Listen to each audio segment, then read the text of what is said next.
ঈদ মোবারক, সবাইকে জানাই শুভ ঈদ মোবারক। এভাবেই সৈকত নন্দিনী কক্সবাজারে ঈদ উদযাপন করছে অনেক পরিবার। পৃথিবীর দীর্ঘতম সমুদ্র সৈকতের অলংকার এবং অহংকার আছে কক্সবাজারে।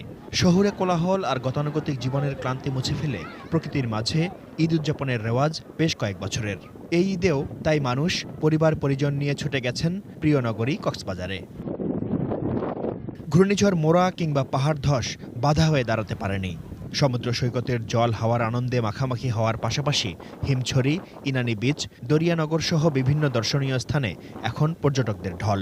প্রিয়জনদের সঙ্গে নিয়ে ঈদের লম্বা ছুটি উপভোগ করছেন সবাই। পরিবার পরিজন নিয়ে কক্সবাজার সি বিচে আসছি, ঈদ উদযাপন করলাম, খুব ভালো লাগলো। লাখো মানুষের মাঝে ঈদ করার আনন্দটাই অন্যরকম। তো আমি চাই প্রত্যেক বছর এখানে এসে ঈদ করতে, কারণ সমুদ্র দেখলে সবার ভালো থাকে।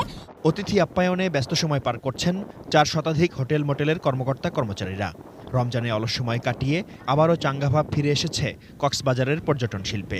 আমাদের 80-90% বুকিং অলরেডি হয়ে গেছে, তো আশা করি এই চাপটা আমাদের আগামী এক সপ্তাহ থাকবে। গেল বছরের চেয়ে এবছর পর্যটকের সমাগম হয়েছে বেশি। তাদের নিরাপত্তা এবং আগতরা যাতে নির্মল আনন্দ নির্ভর মনে উপভোগ করতে পারেন সে বিষয়ে সজাগ প্রশাসন। প্রত্যেকটা পয়েন্টে ইউনিফর্মধারী এবং সাদা পোশাকধারী পুলিশ মোতায়েন আছে। পাশাপাশি আমরা বিচ বাইক এবং স্যান্ড সাপোর্ট ভেহিকেল দিয়ে টহল কার্যক্রম পরিচালনা করে যাচ্ছি। এছাড়াও বর্ষা মৌসুম যেহেতু সাগরিক উত্তাপ, সেই জন্য আমরা জেট স্কি টহল এবং লাইফগার্ড এবং আমাদের রেস্কিউ টিম প্রস্তুত আছে যাতে কোনো ধরনের দুর্ঘটনা না ঘটে।